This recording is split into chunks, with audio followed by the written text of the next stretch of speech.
Assalamualaikum warahmatullahi wabarakatuh. Shalom, Om Swastiastu, Namo Buddhaya, dan salam kebajikan. Di sini kami dari kelompok 8 ingin menjelaskan terkait dengan restrukturasi dari perusahaan. Kelompok kami terdiri atas Dafarik Kurniawan dengan NIM/AKIR 361, Maria Magdalena dengan NIM/AKIR 530, Landry Gusniti Yoga dengan NIM/AKIR 748, Amsalom Sulaiman Naos Purba dengan NIM/AKIR 762, Raffi Tadiatma Pambudi dengan NIM/AKIR 374, dan Ruben Christopher dengan NIM/AKIR 645. Faktor dan penyebab merger. Dalam dunia bisnis yang semakin kompetitif, perusahaan dituntut untuk terus berkembang dan mampu beradaptasi dengan perubahan pasar. Salah satu strategi yang sering digunakan untuk memperkuat posisi perusahaan adalah merger. Merger merupakan proses penggabungan dua atau lebih perusahaan menjadi satu kesatuan usaha. Setelah merger dilakukan, perusahaan yang bergabung akan beroperasi sebagai satu organisasi dengan tujuan meningkatkan efisiensi, memperbesar skala usaha, serta memperkuat daya saing di pasar. Merger tidak terjadi begitu saja, melainkan didorong oleh berbagai faktor dan alasan yang berkaitan dengan kondisi internal maupun eksternal perusahaan. Faktor-faktor tersebut dapat berupa kebutuhan untuk meningkatkan keuntungan, memperluas pasar, memperoleh teknologi baru, hingga menghadapi persaingan yang semakin ketat. Oleh karena itu, memahami faktor dan penyebab merger sangat penting untuk mengetahui mengapa banyak perusahaan memilih strategi ini sebagai langkah pengembangan bisnis. Yaitu, satu, untuk meningkatkan efisiensi operasional. Salah satu faktor utama yang mendorong terjadi merger adalah meningkatkan efisiensi operasional. Yang kedua, memperluas pangsa pasar. Perusahaan sering melakukan merger untuk memperluas jangkauan pasar dan meningkatkan jumlah pelanggan. Dengan bergabungnya dua perusahaan, wilayah pemasaran menjadi lebih luas karena masing-masing perusahaan memiliki jaringan distribusi dan pelanggan sendiri. Dan yang ketiga, menciptakan sinergi. Sinergi adalah kondisi ketika hasil yang diperoleh dari penggabungan dua perusahaan lebih besar dibandingkan jika perusahaan tersebut beroperasi secara terpisah. Intinya, merger merupakan strategi penggabungan perusahaan yang dilakukan untuk mencapai berbagai tujuan bisnis. Faktor dan penyebab merger meliputi peningkatan efisiensi operasional, perluasan pangsa pasar, penciptaan sinergi, penguatan kondisi keuangan, diversifikasi usaha, pengurangan persaingan, perolehan teknologi baru, peningkatan nilai perusahaan, kemampuan menghadapi perubahan lingkungan bisnis, serta peningkatan kualitas manajemen. Oke, di sini saya akan lanjut menjelaskan terkait dengan jenis merger, kelebihan dan juga kekurangan dari merger. Kemudian ada contoh-contoh dari merger ataupun penggabungan itu sendiri. Untuk yang pertama ada jenis merger. Jenis merger terbagi menjadi 4, yakni yang pertama ada horizontal merger, di mana ini merupakan penggabungan dua atau lebih perseroan yang mana masih dalam kegiatan usaha ataupun bisnis yang sama. Kemudian yang kedua adalah vertical merger.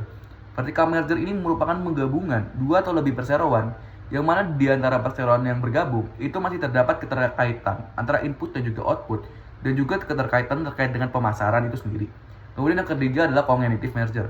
Cognitive merger merupakan penggabungan dua atau lebih perseroan yang mana kegiatan usahanya itu masih sejenis, namun dalam produksinya mereka memproduksi barang yang berbeda dan juga tidak ada keterkaitan terkait dengan supplier. Kemudian yang keempat adalah conglomerate merger, yang mana conglomerate merger ini merupakan penggabungan dua atau lebih perseroan yang juga dalam kegiatan usaha, namun bidang industrinya berbeda. Untuk kelebihan dan kekurangan merger, kelebihannya yang pertama adalah sinergi dan juga efisiensi biaya. Kemudian selanjutnya adalah perluasan pangsa pasar, skala ekonomi, akses modal lebih kuat, diversifikasi resiko, transfer teknologi dan sumber daya manusia, dan juga ekspansi lebih cepat. Kemudian terkait dengan kekurangan merger, itu yang pertama adalah benturan budaya perusahaan. Kemudian yang kedua adalah kompleksitas integrasi sistem. Dan yang selanjutnya adalah resiko penilaian berlebih. Kemudian ada kehilangan karyawan, hambatan regulasi, kemudian ada birokrasi dan efisiensi baru, kemudian juga ada gangguan layanan pelanggan. Kemudian terkait dengan contoh merger atau penggabungan, itu yang pertama adalah Bank Mandiri dengan BDN, Bapindo, BBD, dan juga Bank Eksim di tahun 1999. Kemudian ada juga XL dan juga Exis yang menjadi XL Asiata di tahun 2014. Kemudian ada Gojek dan Tokopedia di tahun 2021 yang menjadi Goto. Kemudian ada Indosat Uridu dan juga Tri di tahun 2022. Dan juga ada merger dari Bank Syariah di Indonesia menjadi Bank Syariah Indonesia di tahun 2021. Baik, saya di sini akan menjelaskan apa yang dimaksud dengan akuisisi.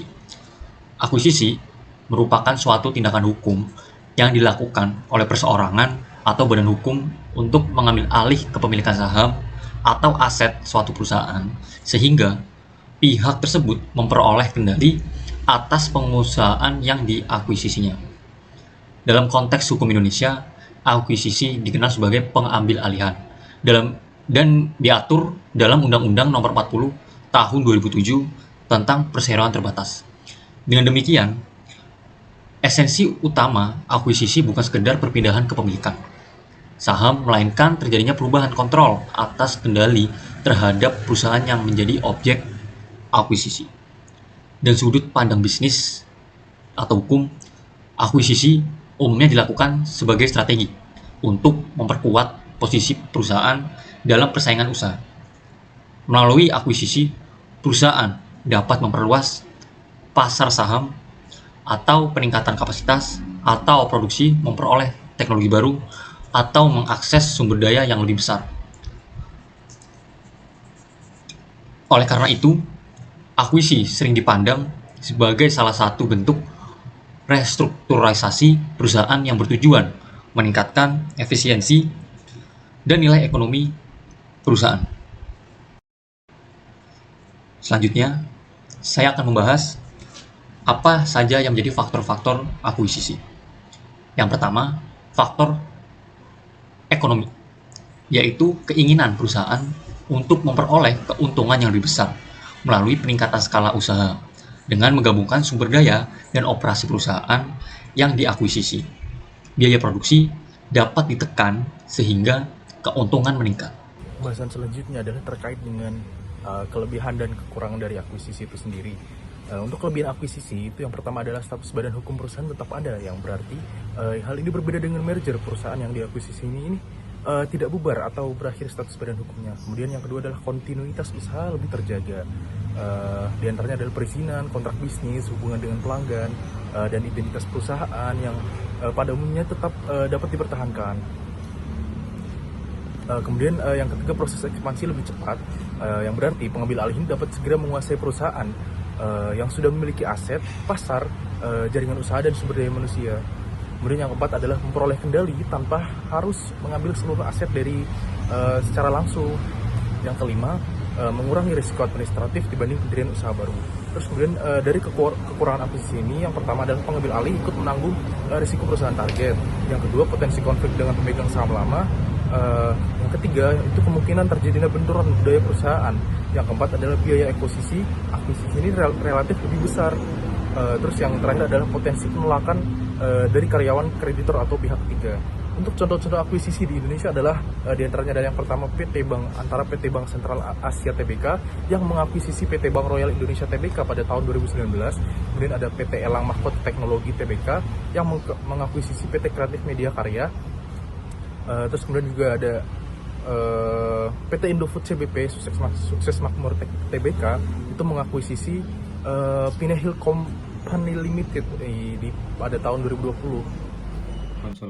Konsolidasi adalah gabungan dua atau lebih perseroan terbatas menjadi satu perseroan baru, di mana perseroan yang melebur, lenyap, dan tidak lagi berdudukan sebagai badan hukum.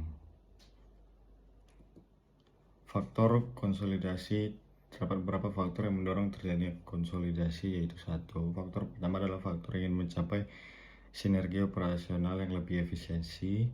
Yang kedua adalah faktor yang memperbesar skala usaha untuk efisiensi biaya usaha. Yang ketiga, faktor ketiga adalah faktor untuk memperluas pangsa pasar perseroan.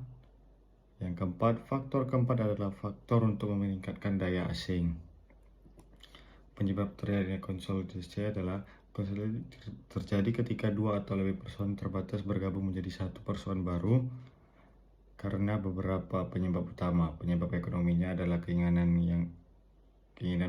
membesar skala usaha untuk mencapai efisiensi biaya, produksi, dan distribusi, meraih sinergi operasional, memperluas pangsa pasar, serta meningkatkan daya asing di tengah persaingan bisnis yang sangat intens. Faktor eksternal lain yang memicu konsolidasi meliputi perubahan teknologi yang memaksa perusahaan mengintegrasikan sumber daya agar tetap relevan, kondisi ekonomi yang mendorong penggabungan, serta regulasi yang memaksa atau mendorong konsolidasi.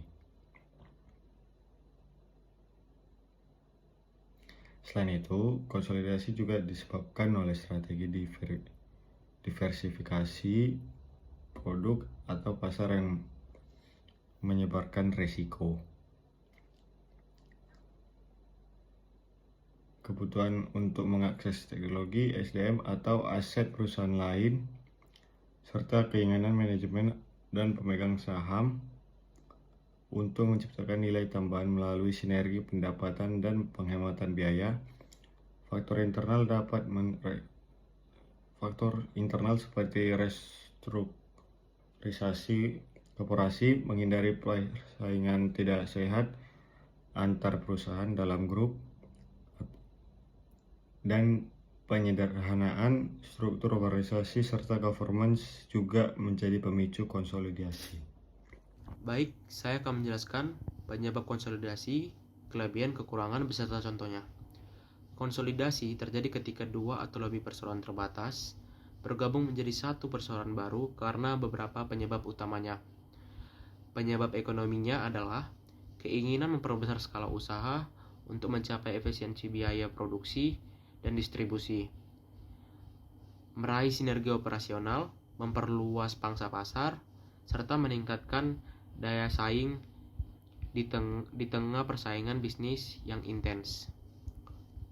Faktor eksternal lain yang memicu konsolidasi meliputi perubahan teknologi yang memaksa perusahaan mengintegrasikan sumber daya agar tetap relevan, kondisi ekonomi yang mendorong penggabungan seperti resesi atau krisis modal, serta regulasi yang memaksa atau mendorong konsolidasi. Misalnya, persyaratan modal minimum atau standar kepatuhan. Selain itu, konsolidasi juga disebabkan oleh produk atau pasar untuk menyebarkan risiko, kebutuhan untuk mengakses teknologi, SDM, atau aset perusahaan lain, serta keinginan manajemen dan pemegang saham untuk menciptakan nilai tambah melalui sinergi pendapatan dan penghematan. Biaya faktor internal seperti restrukturisasi korporasi, menghindar persaingan tidak sehat, yaitu antar perusahaan dalam grup yang sama, dan penyederhanaan struktur organisasi serta governance juga menjadi pemicu konsolidasi. Berikutnya yaitu kelebihan konsolidasi. Secara umum, kelebihan utama dari konsolidasi adalah terciptanya efisiensi operasional dan kekuatan skala ekonomi melalui penyatuan berbagai sumber daya yang sebelumnya terpisah. Dalam konteks bisnis dan keuangan, proses ini mampu mengeliminasi duplikasi biaya, memperluas pangsa pasar, dan meningkatkan daya tawar terhadap mitra, serta memberikan gambaran kinerja yang lebih transparan dan mudah dikontrol melalui satu komando atau laporan terpadu, baik dalam pengelolaan perusahaan, data, maupun struktur keuangan. Konsolidasi pada akhirnya berfungsi untuk menyederhanakan birokrasi, memperkuat stabilitas entitas, dan mempermudah pengambilan keputusan strategis yang lebih akurat. Meskipun konsolidasi itu menawarkan kelebihan, konsolidasi juga mempunyai kekurangan,